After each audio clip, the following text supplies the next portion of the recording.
कृष्णाय वासुदेवाय हरये परमात्मने प्रणतः क्लेशनाशाय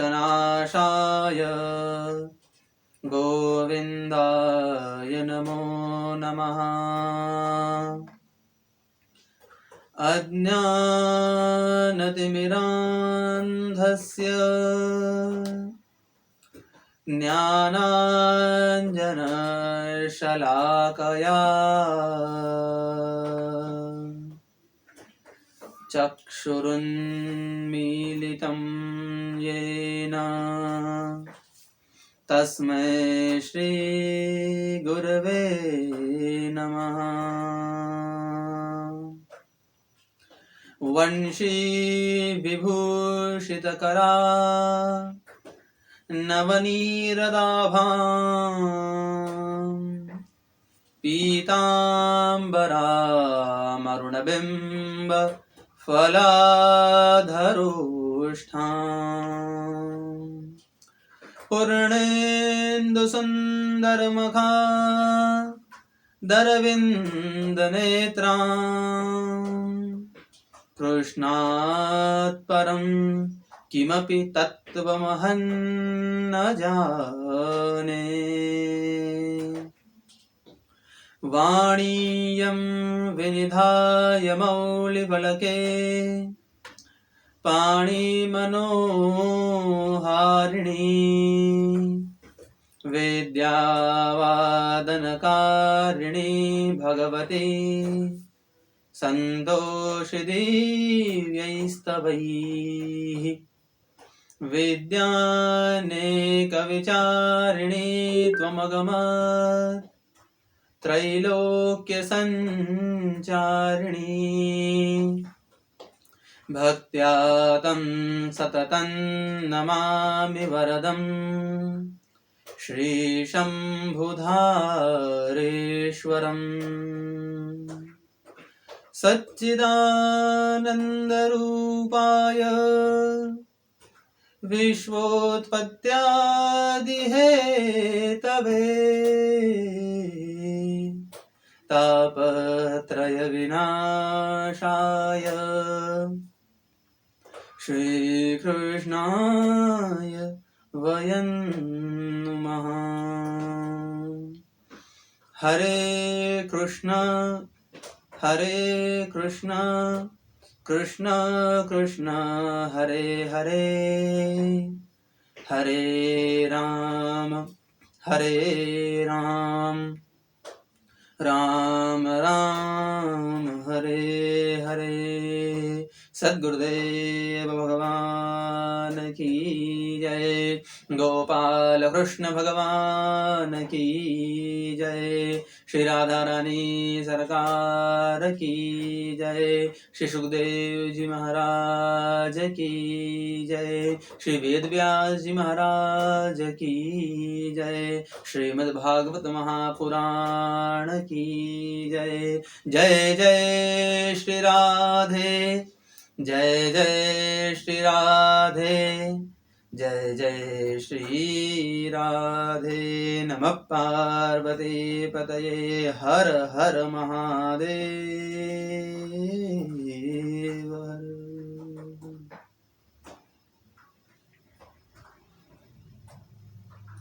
आइए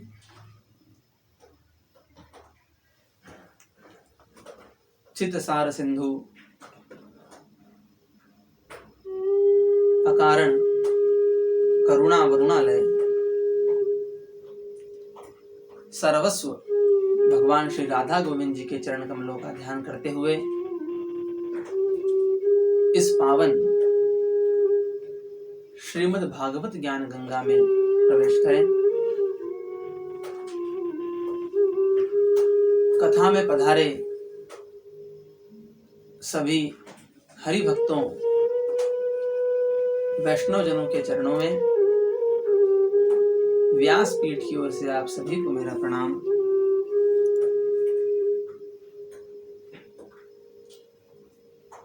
आज इस भागवत यात्रा के माध्यम से हम लोग कथा के इस पावन सप्तम दिवस में भाव और श्रद्धा के साथ प्रवेश कर रहे हैं।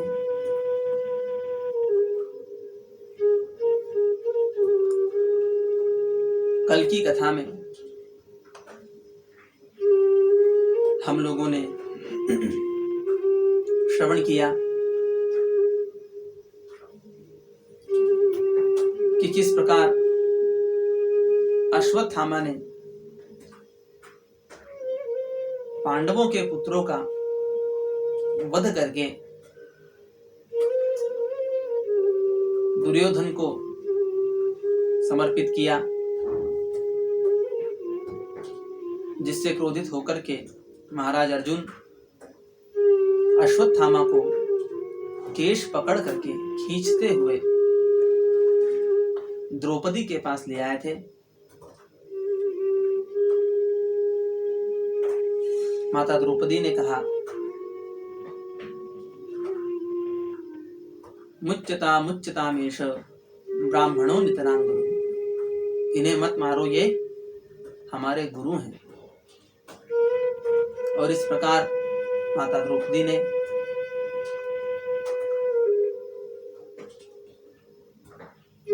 दया भाव रखते हुए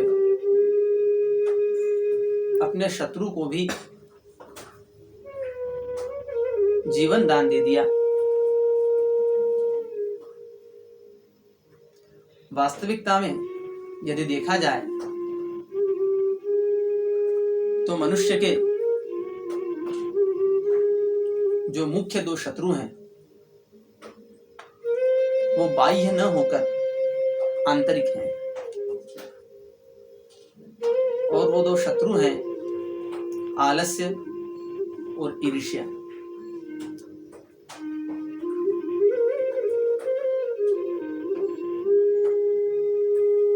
आलस्य को तो इस शरीर का सबसे बड़ा शत्रु माना गया है। आलस्य ही मनुष्याणाम शरीरस्थो महारिपु। इसीलिए मनुष्य को किसी भी कार्य में कभी भी आलस्य नहीं करना चाहिए। और ईर्ष्या तो कदापि नहीं करना चाहिए, क्योंकि ईर्ष्या जो है ये मनुष्य को अंदर ही अंदर जलाती है। ईर्ष्या करने से दूसरे का कोई अहित नहीं होता, अपितु स्वयं हमारा ही अहित होता है। इसी प्रकार मनुष्य के दो मित्र हैं, पुरुषार्थ और विवेक। जो मनुष्य इन दोनों से मित्रता करता है वो जीवन में सफल होता है। प्रत्येक मनुष्य को सदैव पुरुषार्थ करते रहना चाहिए और विवेक धारण करते हुए कार्य करना चाहिए।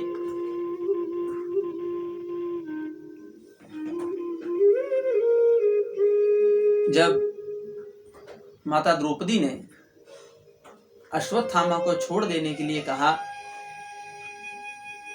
उसी समय महाराज भीम क्रोधित हो गए और कहा कि इसे तो इसी समय मार देना चाहिए।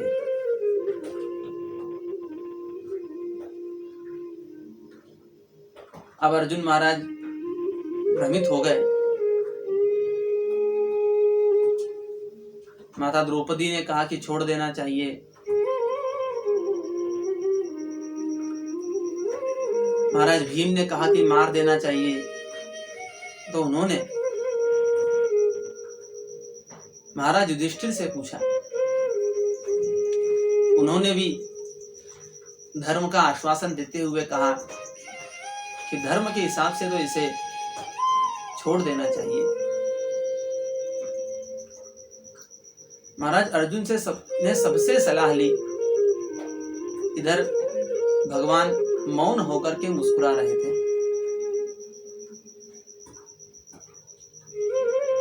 क्योंकि भगवान इसी बात का इंतजार कर रहे थे कि महाराज अर्जुन मुझसे पूछें तो मैं उत्तर दूं। परंतु महाराज अर्जुन को जब किसी से कोई सही उत्तर नहीं मिला, तब उन्होंने स्वयं भगवान से ही पूछा कि हे प्रभु, आप ही हमें सही रास्ता दिखाइए, ऐसी स्थिति में क्या करना चाहिए। तब भगवान ने बड़ी सुंदर बात कही। भगवान ने कहा, ब्रह्म बंधुर्न हंतव्यम आततायी वधारणः।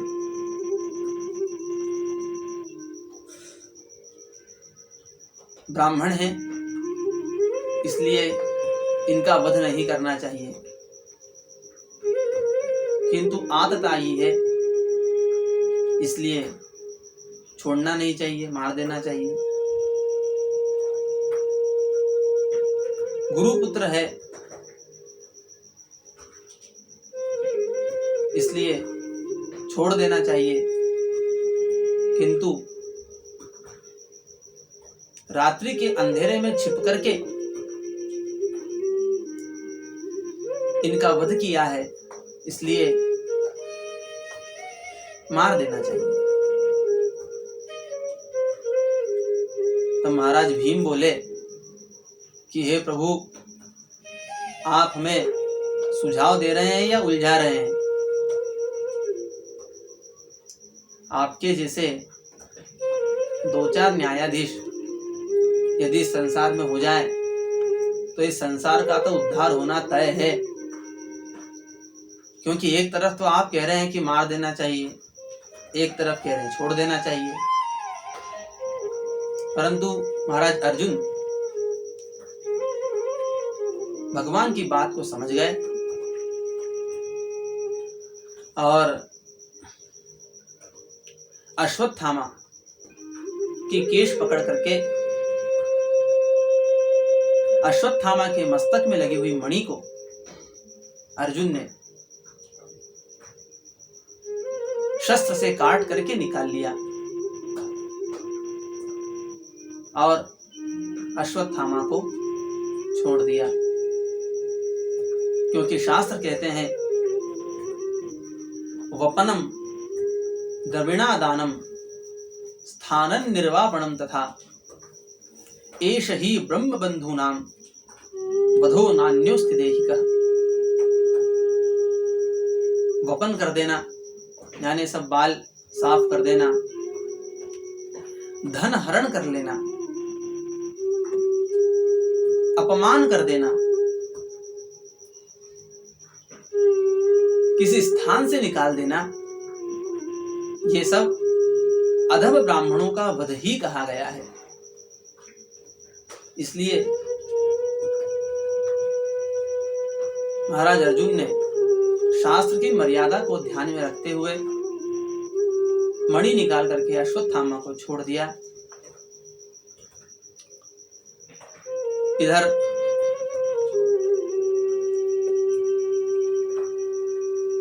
पांचों पांडव गांधारी, द्रौपदी, कुंती, स्वयं भगवान सभी अपने संबंधियों का पिंडदान करने के लिए, उन्हें जलांजलि देने के लिए गंगा तट पर गए। गंगा तट पर उन्होंने तर्पण आदि किया,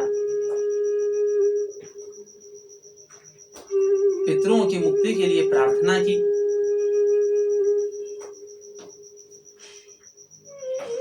और जब गंगा तट से पुनः शिविर की ओर लौटे, उसी समय भगवान अपने द्वारका धाम को जाने के लिए रथ पर चढ़े ही थे कि उसी समय देखते हैं कि उत्तरा दौड़ती हुई भगवान की ओर आती हैं और रुदन करती हुई भगवान से कहती हैं, पाहि पाहि महायोगिन देव देव जगतपते, नान्यम त्वद भयम पश्ये यत्र मृत्यु परस्परम। हे प्रभु, रक्षा कीजिए, रक्षा कीजिए।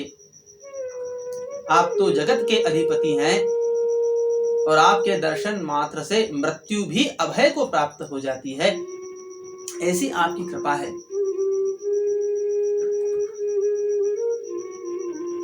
मेरे पीछे एक तीक्ष्ण बाण बड़े वेग के साथ में आ रहा है और हे प्रभु, इस बाण से मेरी रक्षा कीजिए। भगवान देख करके समझ गए कि उत्तरा के गर्भ को नष्ट करने के लिए स्वयं अश्वत्थामा ने ही ब्रह्मास्त्र का प्रयोग किया है, क्योंकि अश्वत्थामा पांडवों के द्वारा किए गए अपमान को सहन नहीं कर सका और ईर्ष्या में आकर के पांडवों के संपूर्ण कुल को नष्ट करने के लिए उसने उत्तरा के गर्भ पर ब्रह्मास्त्र का प्रयोग कर दिया।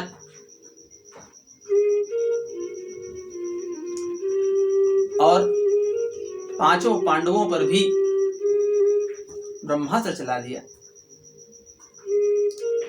जब भगवान ने देखा तो भगवान ने अपने सुदर्शन चक्र से उत्तरा के गर्भ में प्रविष्ट होकर के गर्भ की रक्षा की और पांचों पांडव ब्रह्मास्त्र को अपनी ओर आता हुआ देखकर अपने भी अस्त्रों का संधान करने लगे, किंतु अस्त्रों के संधान में समय ज्यादा लगने के कारण जब भगवान ने उनकी ये स्थिति देखी तो सुदर्शन चक्र से उनकी भी रक्षा की। जो मनुष्य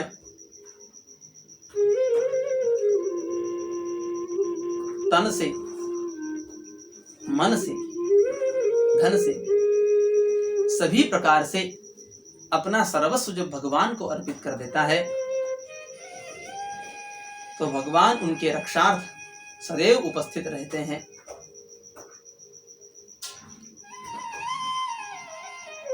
माता कुंती ने, पांडवों ने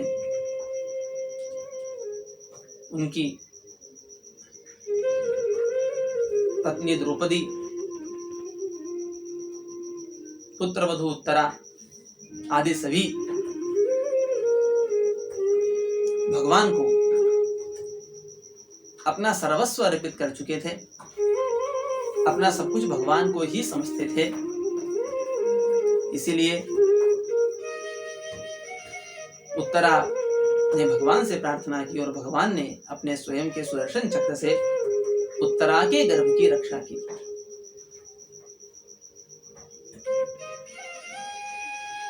रक्षा करने के बाद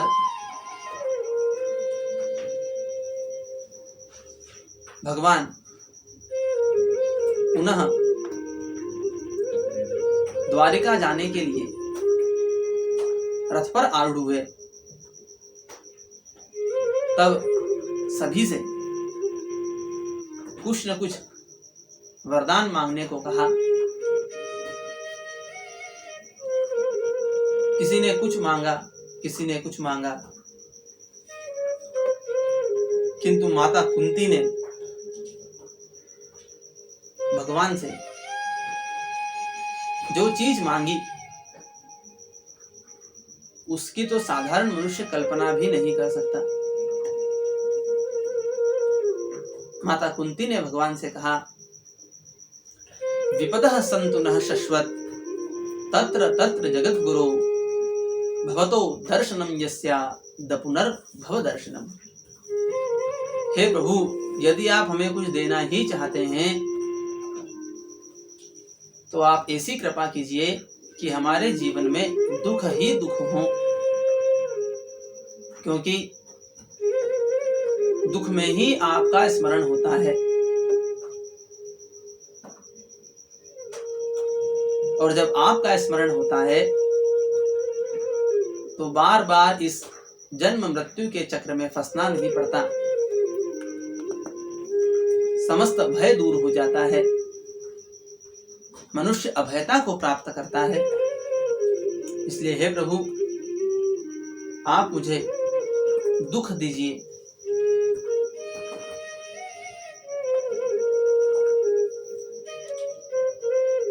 और इसीलिए कहा गया, सुख में सुमिरन सब करे, दुख में करे न कोय। दुख में सुमिरन सब करे, सुख में करे न कोय। जो सुख में सुमिरन करे तो दुख काहे को हो। मनुष्य जब दुखी होता है तो भगवान को याद करता है, परंतु प्रसन्न होता है तो भगवान को भूल जाता है। किंतु यदि मनुष्य सुख में भी भगवान का भजन करे तो मनुष्य के जीवन में दुख आएंगे ही नहीं। इसीलिए सुख हो या दुख, भगवान का भजन सदैव करते रहना चाहिए। भगवान ने माता कुंती से कहा कि हे बुआ, आपने जीवन भर कष्ट ही देखा है,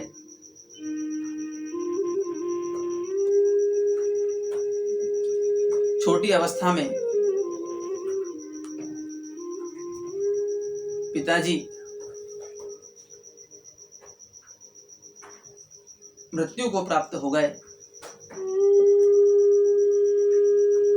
इसके बाद जब विवाह हुआ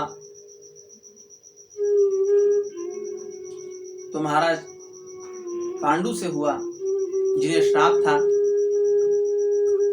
कि यदि वे किसी स्त्री का स्पर्श करेंगे तो उसी क्षण मृत्यु को प्राप्त हो जाएंगे।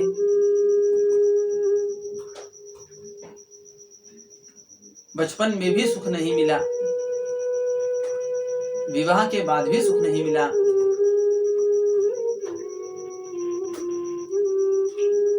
राज्य आदि से भी निकाल दिया गया, वन वन भटकना पड़ा।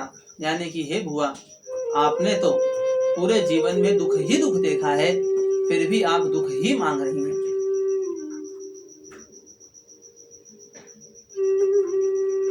तब माता कुंती ने कहा कि हे प्रभु,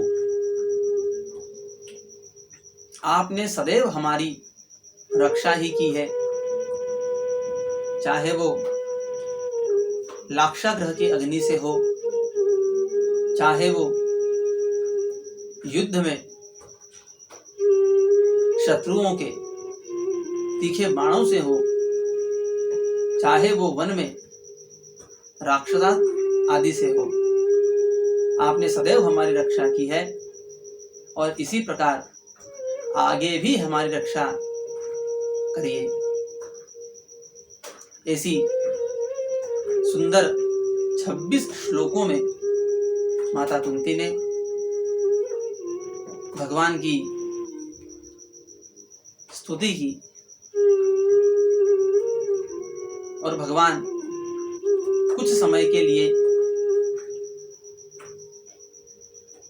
हस्तिनापुर लौट आए। इधर महाराज युधिष्ठिर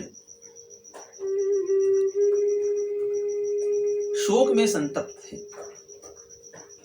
बार बार उनके मन में एक विचार आता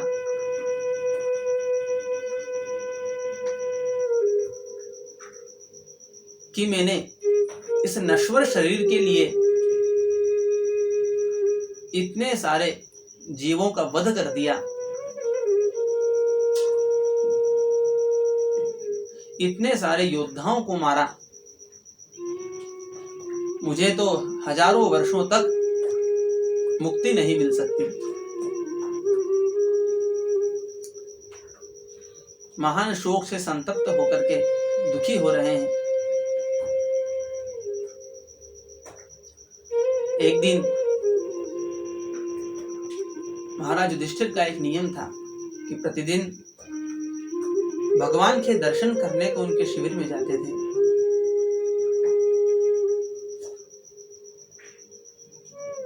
आज भी भगवान के दर्शन करने के लिए उनके निवास स्थान पर गए और देखा कि भगवान आंखें बंद करके ध्यान कर रहे हैं। जब महाराज युधिष्ठिर पहुंचे तब भगवान ने अपना ध्यान पूर्ण होने पर उन्हें आसन दिया, बिठाया। तब महाराज युधिष्ठिर ने भगवान से पूछा कि हे प्रभु, हम सब तो नित्य प्रति आपका ध्यान करते हैं, परंतु आप किनका ध्यान कर रहे हैं? भगवान ने आंखें बंद कर ली। भगवान की आंखों से अश्रुधारा बह पड़ी। तब भगवान ने कहा कि मेरा एक परम भक्त है जो अपनी प्रतिज्ञा के लिए ही जाना जाता है। ऐसा एक भक्त कुरुक्षेत्र के मैदान में शरशैया पर सोया हुआ है और मेरी प्रतीक्षा कर रहा है। मैं उसी का दर्शन कर रहा हूं और वो है महाराज भीष्म।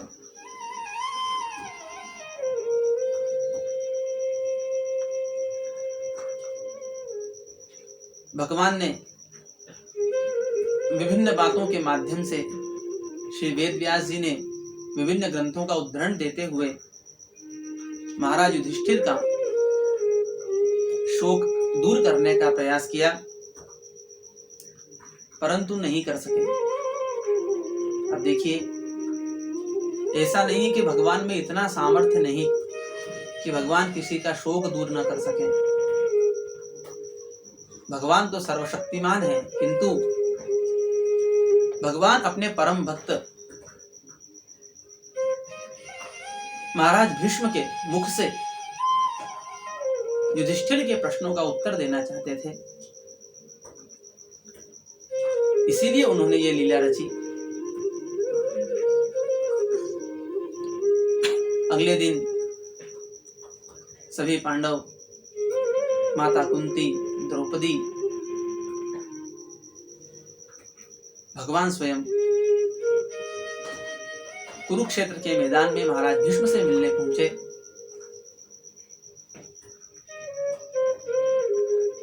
वो भक्त कितना भाग्यशाली होगा जिसे मिलने के लिए स्वयं भगवान को आना पड़ा।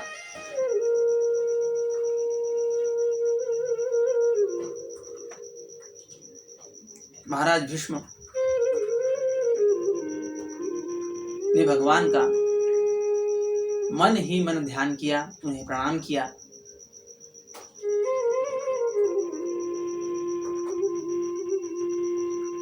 और महाराज भीष्म ने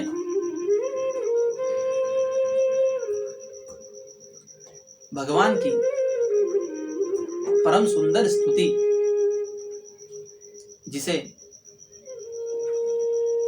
भीष्मकृत श्री कृष्ण स्तुति कहा जाता है, उसके माध्यम से पुष्पित आग्रा छंदों से भगवान के चरणों में मानसिक पुष्पांजलि अर्पित की।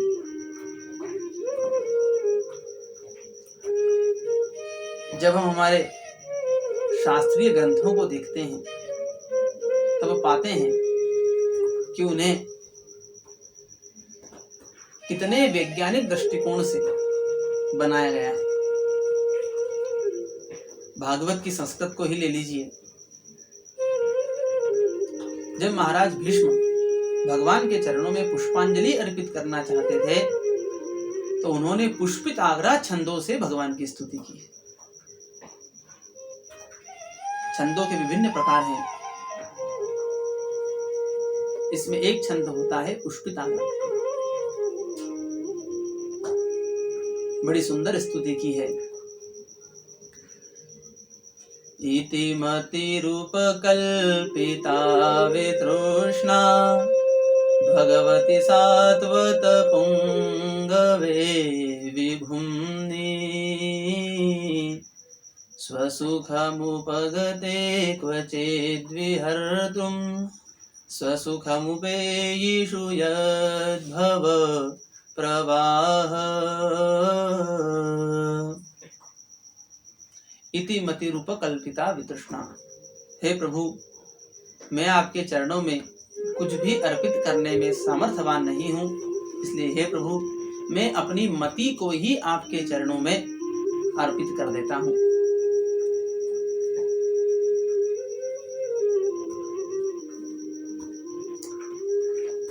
देखिए, दो चीजें हैं, गति और मति। मनुष्य की गति कैसी हो और मति कैसी हो,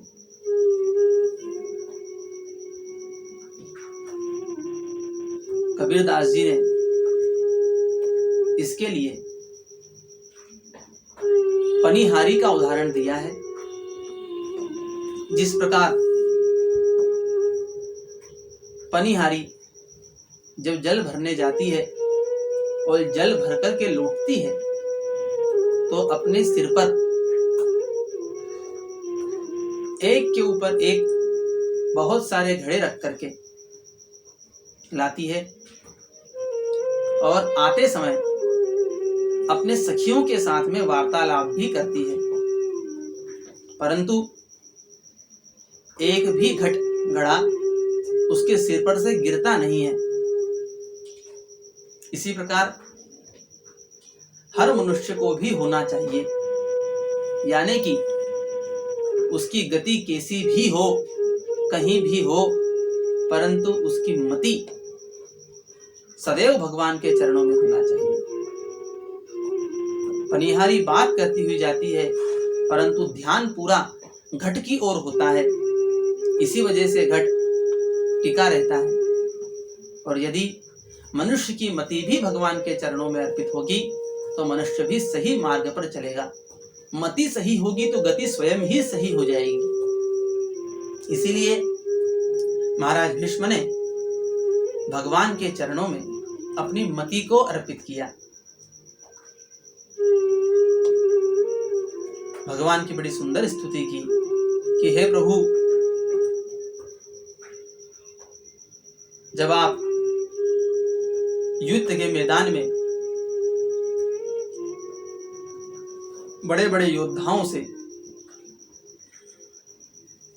अर्जुन की रक्षा कर रहे थे,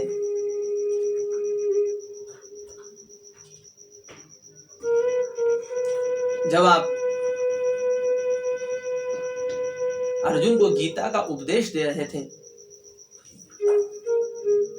उस समय आपकी छवि जैसी थी, मैं आपकी उस छवि का ध्यान करता हूं। जब अर्जुन ने अपने बंधुओं पर प्रहार करने से मना कर दिया, तब आपने मेरी प्रतिज्ञा को सही सिद्ध करने के लिए अपनी स्वयं की प्रतिज्ञा को तोड़ते हुए चक्र धारण कर लिया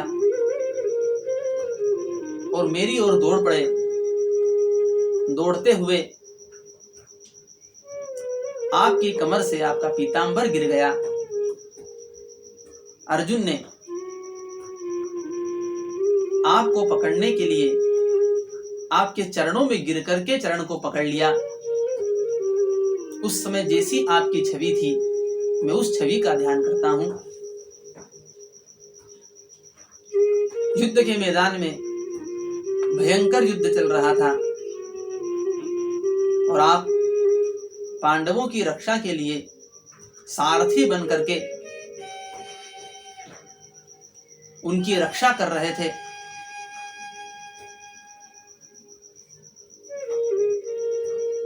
मेरे तीक्ष्ण बाणों से आपका कवच भी कुछ टूट गया था। भयंकर युद्ध होने के कारण उड़ रही धूली से आपके बाल, आपकी अलकावली थोड़ी धूमिल सी हो गई थी और आपके मस्तक पर कुछ श्वेत बिंदु उभर आए थे। उस समय जैसी आपकी छवि थी, उस छवि में मेरी निर्मलमती हो, ऐसी महाराज भीष्म ने भगवान से प्रार्थना की। तब भगवान ने महाराज भीष्म को विभिन्न आशीर्वाद प्रदान किए।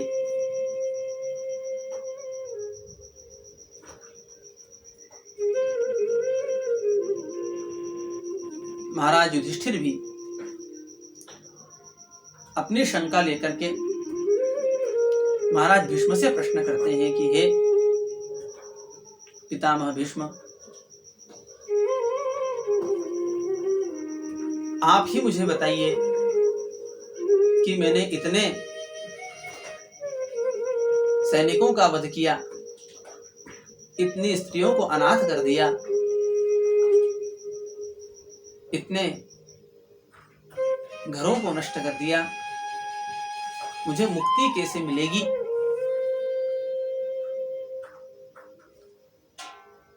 तब महाराज भीष्म ने बड़ा ही सुंदर उत्तर दिया कि हे युधिष्ठिर, तुम समझते हो कि ये जो युद्ध हुआ है ये तुमने स्वयं ने लड़ा है, किंतु मैं जानता हूं कि ये केवल पांडवों के बस की बात नहीं थी। भगवान स्वयं तुम्हारे साथ थे, तुम्हारे हर शर के साथ में भगवान थे, तुम्हारी हर गति के साथ में भगवान थे, तुम्हारी हर मति के साथ में भगवान थे। और इसीलिए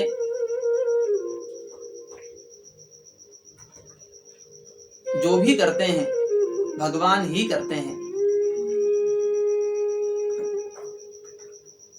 तुमने भगवान के वास्तविक स्वरूप को समझा ही नहीं है, इसी कारण से तुम ऐसा कह रहे हो।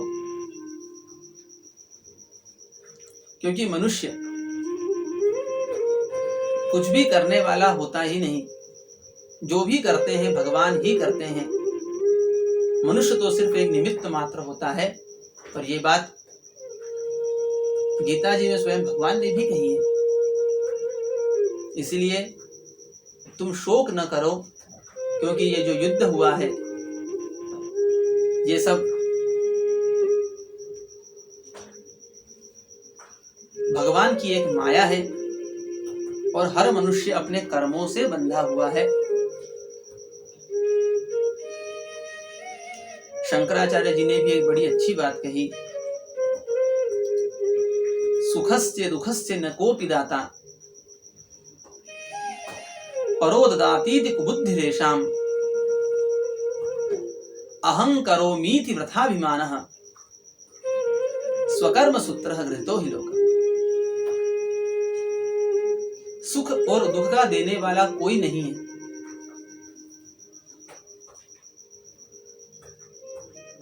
सुख और दुख तो अपने कर्म के ही फल हैं। और यदि मनुष्य सोचता है कि सुख और दुख दूसरों के दिए हुए हैं, तो उसकी बुद्धि मलिन हो गई है, जिसके कारण से उसके मन में ऐसे विचार आ रहे हैं। मनुष्य झूठा अहंकार करता है कि किसी कर्म को मैं करता हूं, परंतु कर्म के रूप में भी भगवान ही हमारे साथ होते हैं और कर्म का फल भी भगवान के ही माध्यम से होता है। हर मनुष्य अपने कर्म सूत्र से बंधा हुआ है और हर हर मनुष्य को अपने कर्म करना ही पड़ते हैं, भोगना ही पड़ते हैं। अवश्यमेव भोक्तव्यम कृत कर्म शुभाशुभम। मनुष्य शुभ या अशुभ जैसे भी कर्म करता है उसे उसका फल भोगना ही पड़ता है। इसीलिए सुख और दुख का देने वाला और कोई नहीं है, स्वयं मनुष्य ही है। ये जो युद्ध हुआ है ये भी भगवान स्वयं ने ही लड़ा है, और इसीलिए तुम शोक न करो। ऐसा कहकर महाराज भीष्म ने महाराज युधिष्ठिर को राजधर्म, न्याय धर्म, स्त्री धर्म के बारे में वर्णन किया। जब स्त्री धर्म की बारी आई तब पितामह भीष्म ने एक बात कही कि हर घर में स्त्री का सम्मान होना ही चाहिए।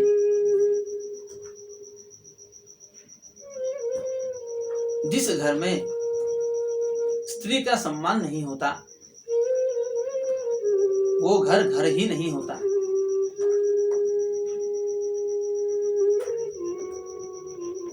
स्त्री तो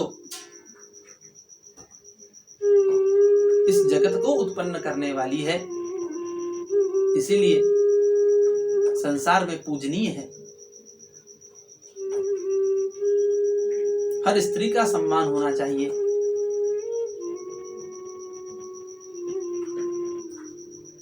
हम भी प्रयास करें कि हमारे घर में स्त्रियों को पूर्ण सम्मान मिले, उन्हें सही अधिकार मिले। और जब पितामह भीष्म ने ये बात कही तो उसी समय द्रौपदी हंस पड़ी।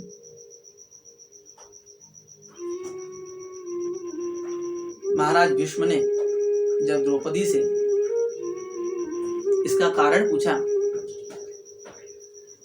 तो द्रौपदी ने कहा कि हे पितामह, आप आज स्त्री धर्म की बात कर रहे हैं, किंतु उस समय आप कहाँ गए थे जब भरी सभा में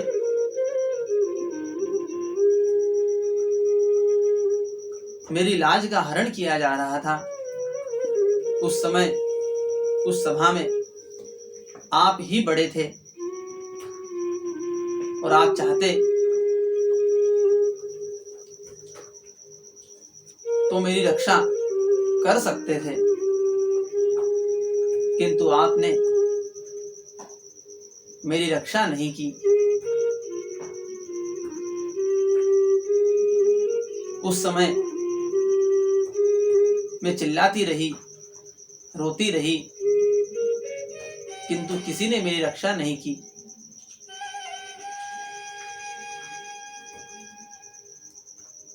और आप आज स्त्री धर्म की बात कर रहे हैं।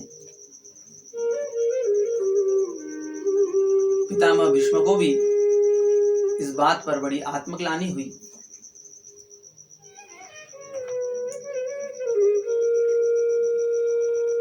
उत्तरायण का समय निकट आ गया था और सभी ने महाराज भीष्म को प्रणाम किया।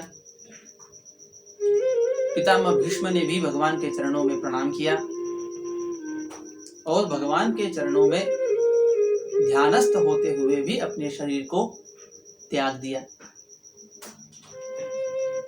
भगवान के दर्शन मात्र से ही पितामह भीष्म की समस्त पीड़ा तो दूर हो ही गई थी और इतने शर लगने के कारण से उनके शरीर का समस्त रक्त भी बह चुका था। परंतु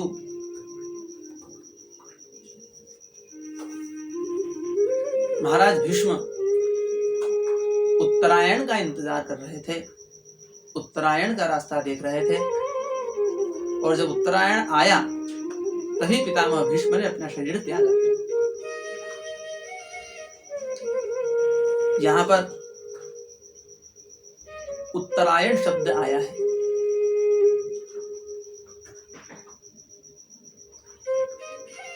ज्योतिष की दृष्टि से दो अयन होते हैं,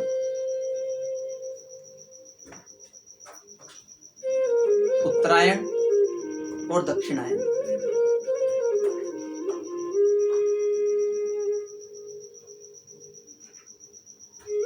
सूर्य जब 12 राशियों में से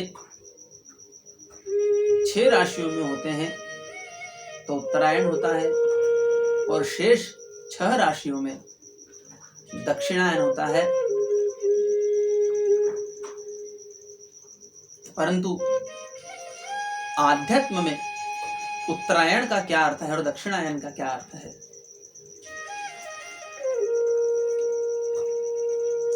आध्यात्म की दृष्टि से देखा जाए तो जब आपको भगवान के दर्शन हो जाएं, जब अपनी निर्मल मति भगवान के चरणों में अर्पित हो जाए, जब भगवान की कृपा प्राप्त हो जाए,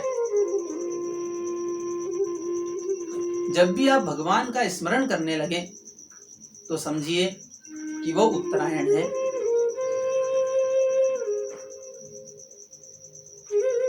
उत्तरायण यानी कि उन्नति का समय।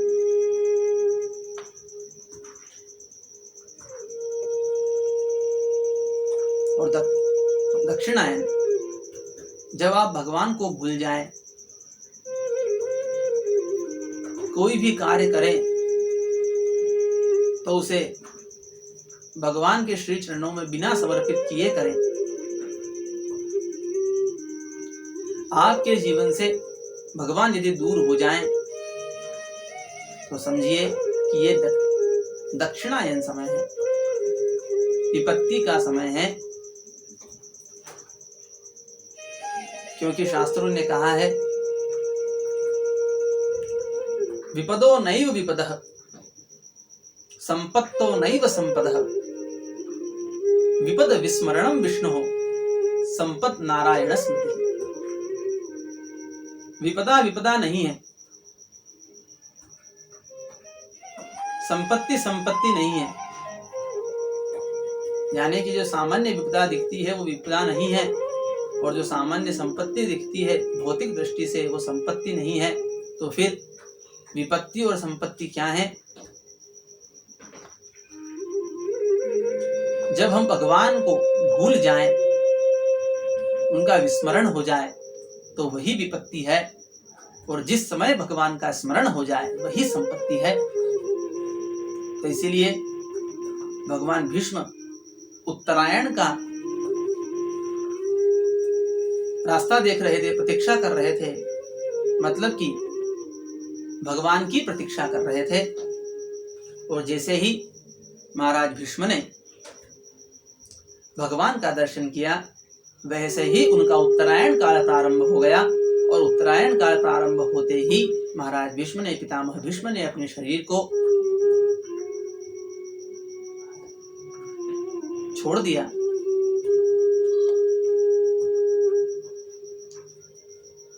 सभी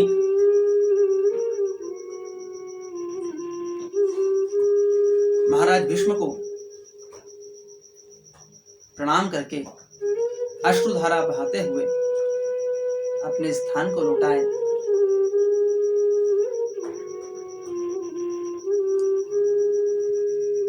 आकर के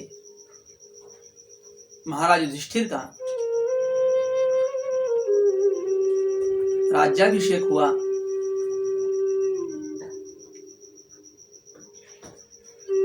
उन्होंने राज्य को संभाला, और राज्य को संभाल करके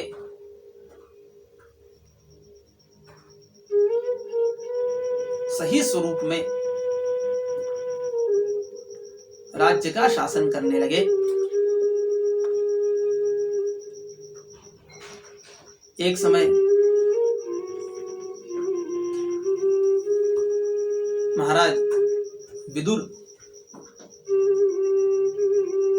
कौरवों और पांडवों के बीच में युद्ध का समाचार सुनकर के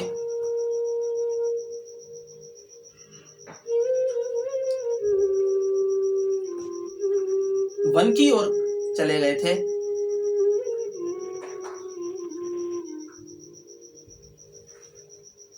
और जब युद्ध समाप्त हुआ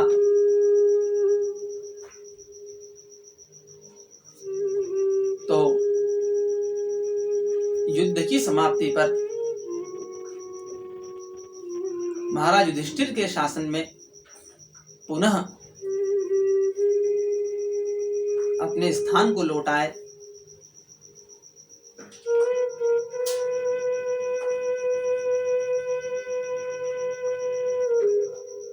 महाराज विदुर स्वयं यम के अवतार थे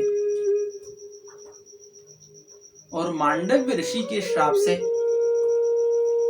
उन्हें मनुष्य रूप में जन्म लेना पड़ा, परंतु मनुष्य रूप में जन्म लेकर के भी भगवान के परम भक्त बने रहे। वन में अपनी एक कुटिया बनाकर अपनी पत्नी विदुरानी के साथ रहते, कंद मूल खाते और निरंतर भगवान का भजन करते।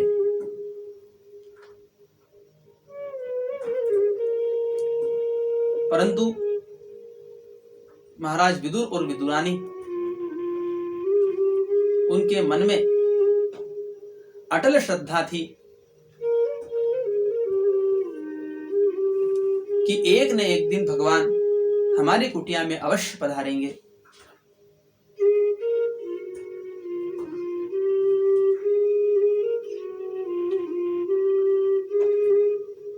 एक समय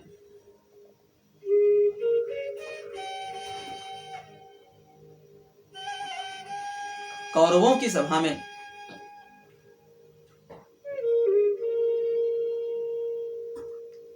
भगवान ने कौरवों और पांडवों के बीच में संधि कराने के लिए एक प्रस्ताव रखा।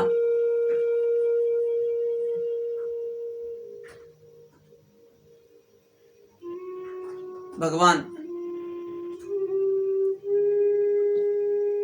अपने रथ पर आरूढ़ होकर के हस्तिनापुर के लिए निकल पड़े। महाराज विदुर को जब ये समाचार प्राप्त हुआ तो वे बड़े प्रसन्न हुए कि भगवान स्वयं इसी मार्ग से रथ से होते हुए जाएंगे और शायद आज मेरी भक्ति पूर्ण हुई, भगवान हमारे घर पर पधारेंगे, हम भगवान का दर्शन कर सकेंगे। भगवान रथ पर आरूढ़ होकर के महाराज विदुर की कुटिया के सामने से निकले, परंतु अत्यधिक भीड़ होने के कारण से,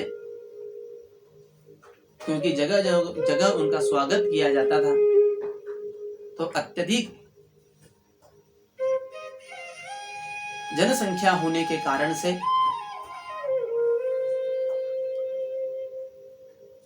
भगवान ने विदुर जी की ओर देखा भी नहीं। वास्तविकता में ये तो भगवान की एक लीला मात्र थी। भगवान तो भक्तों के अधीन हैं और ये बात भगवान ने स्वयं अपने मुख से भी कही है, अहम भक्त पराधीनो, मैं भक्त के अधीन हूं।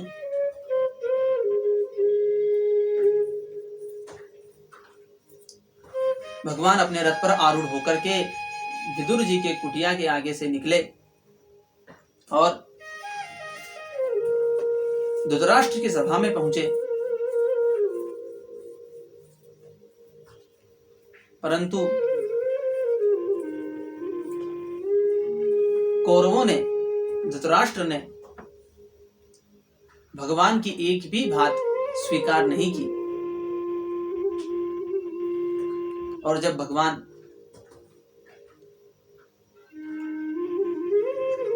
वहां से लौटने लगे तो कौरवों ने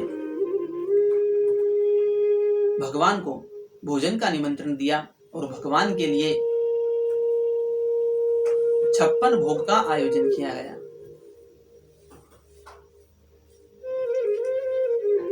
परंतु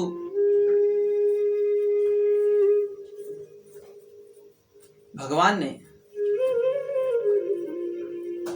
उनके 56 भोग को भी ठुकरा दिया, क्योंकि उनका एक भक्त उनकी प्रतीक्षा कर रहा था और भगवान को उनसे मिलने जाना था।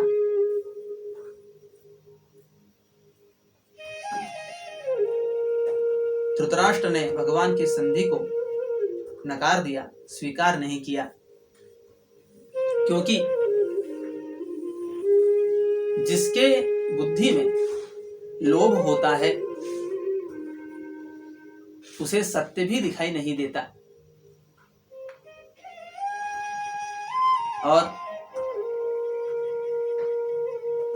धृतराष्ट्र तो, शास्त्रों में धृतराष्ट्र को लोभ का प्रतीक माना गया है। और जहां लोभ आ जाता है वहां मनुष्य किसी भी कर्म को करने से घबराता नहीं है, चाहे उससे पाप ही क्यों ना मिले।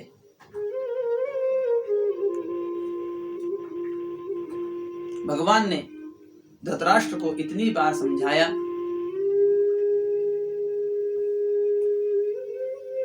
कि यदि युद्ध होगा तो कितने सैनिक मारे जाएंगे, कितने योद्धा मारे जाएंगे, कितनी स्त्रियां विधवा हो जाएगी और कितने ही घरों के चूल्हे बुझ जाएंगे। इसलिए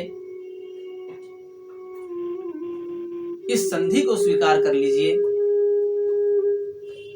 परंतु उन्होंने भगवान की एक भी बात को नहीं माना और इसीलिए महाभारत जैसा भीषण युद्ध हुआ, जिसमें भारी मात्रा में जनहानि भी हुई।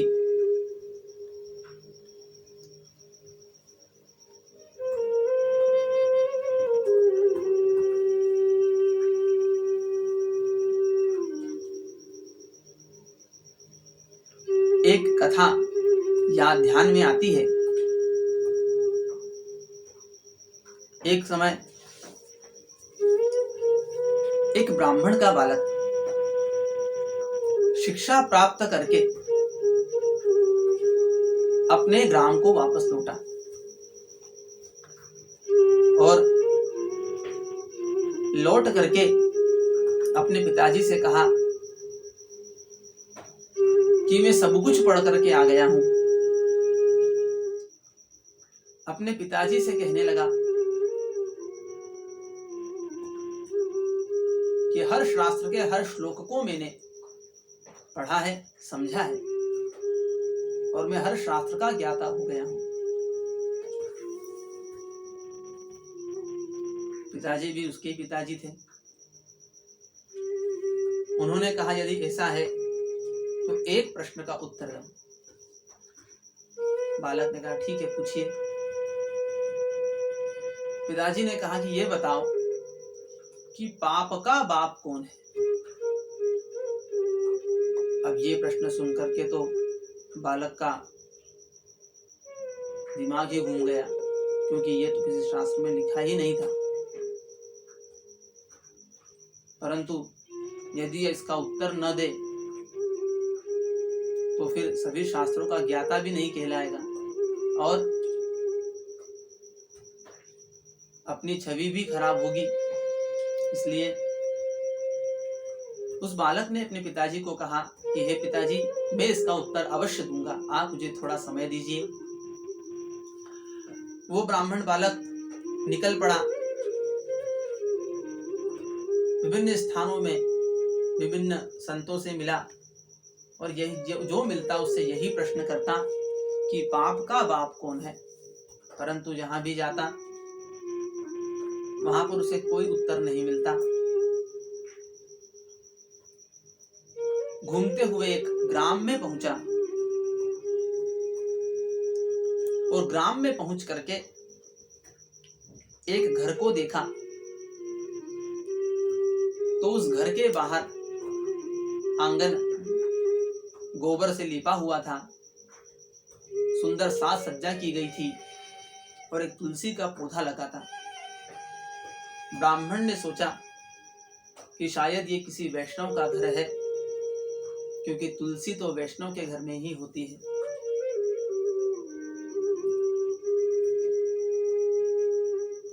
जब हनुमान जी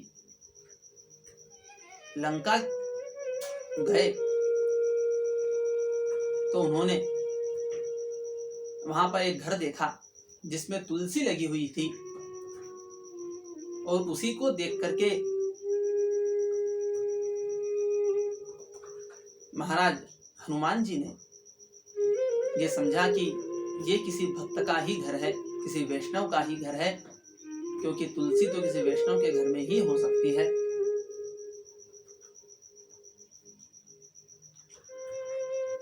तो ब्राह्मण बालक ने जब उस घर को देखा तो बड़ा प्रसन्न हुआ। भिक्षा का समय भी हो गया था। बड़ी दूर से आने के कारण प्यास भी लग रही थी।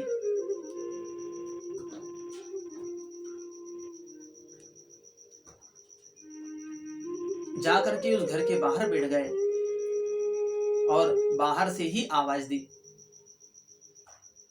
उस घर से एक स्त्री निकल करके आई, जिससे उस ब्राह्मण बालक ने पानी मांगा। उस स्त्री ने उस ब्राह्मण बालक को पानी पिलाया। ब्राह्मण बालक ने जिज्ञासावश पूछा कि तुम कौन हो? तब उस स्त्री ने कहा कि मैं तो एक वारांगना हूं, वैश्या हूं और ये मेरा ही घर है। जैसे ही ये बात सुनी ब्राह्मण उठ करके खड़ा हो गया। राम राम राम राम राम, ये मैंने क्या कर दिया? वारांगना के घर के उसके हाथ से पानी पी लिया। मुझे तो नरक में भी जगह नहीं मिलेगी।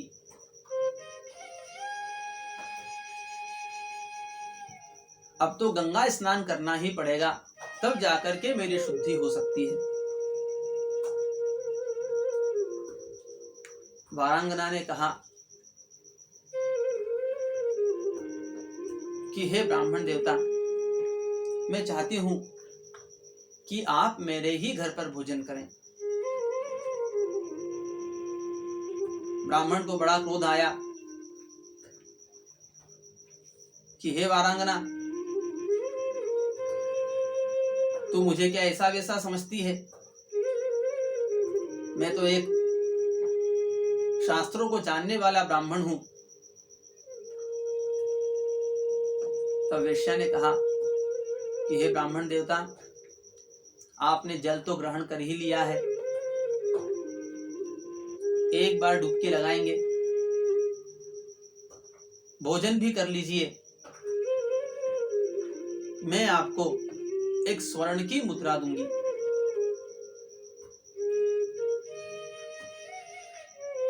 ब्राह्मण बालक ने जब ये बात सुनी तो कहा ठीक है, किंतु मैं भोजन अपने ही हाथों से बनाऊंगा।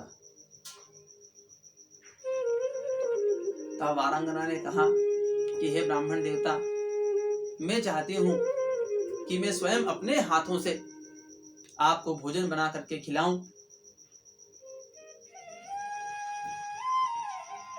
फिर ब्राह्मण बालक ने कहा कि कैसी बात करती है? तब उसने कहा कि देखिए, गंगा जी में डुबकी तो लगाना ही है, 3 की बजाय 5 डुबकी लगा लीजिएगा, परंतु मेरे हाथों से बना हुआ भोजन कीजिए, मैं आपको 5 स्वर्ण मुद्राएं दूंगी। जैसे ही 5 स्वर्ण मुद्राएं सुनी तो ब्राह्मण ने कहा कि वैसे तो मैं किसी के हाथ का भोजन करता नहीं हूं, किंतु तुम इतने भाव से कह रही हो, इसलिए कर लेता हूं। वास्तविकता में भाव तो एक और स्वर्ण मुद्राएं एक और। फिर वारांगना ने कहा कि हे ब्राह्मण देवता, मेरी एक और विनती है। बोले क्या है विनती? तो उसने कहा कि मैं चाहती हूं कि मैं अपने हाथों से आपको भोजन कराऊं। ब्राह्मण ने कहा कि इसी अनर्थ की बातें करती है, मैं किसी वारांगना के हाथ से भोजन करूंगा? वारांगना ने कहा, हे ब्राह्मण देवता, आपको गंगा जी में डुबकी तो लगाना ही है, 5 की बजाय 7 डुबकी लगा लीजिएगा, मैं इसके बदले में आपको 10 स्वर्ण मुद्राएं दूंगी। ब्राह्मण ने जब ये बात सुनी तो कहने लगा कि ठीक है, इतना भाव रखती है तो करा देना। उस वारांगना ने भोजन बनाया, ब्राह्मण को आसन दिया और आसन देकर के भोजन कराने लगी। और जैसे ही वारांगना एक निवाला ब्राह्मण के मुख के पास ले गई और ब्राह्मण ने मुख खोला, वैसे ही वारांगना ने ब्राह्मण को एक चांटा लगा दिया। ब्राह्मण बालक उठ करके खड़ा हो गया कि ये तुमने क्या कर दिया? ब्राह्मण का अपराध किया है। वारांगना ब्राह्मण के चरणों में गिर गई और कहने लगी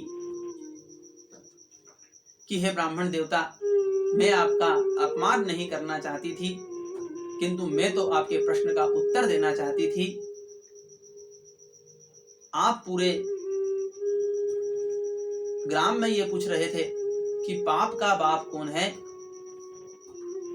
तो पाप का बाप ये लोभ ही है, जिसमें आकर के आप एक वारांगना के हाथ से भोजन करने को भी तैयार हो गए।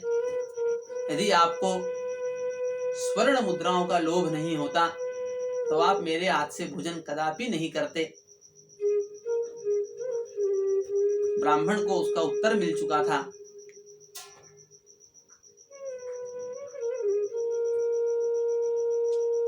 तो पाप का बाप जो है वो लोभ है, और ये लोभ ही है जो सभी पापों की मूल जड़ है, यही पाप करवाता है। इसलिए मनुष्य को सदैव इस लोभ से दूर रहना चाहिए। आज की इस कथा को यहीं पर विश्राम देते हैं। कल पुनः आगे की कथा का श्रवण करेंगे। आज के लिए मुझे आज्ञा दीजिए। हरे कृष्ण कृष्ण कृष्ण हरे हरे, हरे राम राम राम हरे हरे। जय श्री राधे।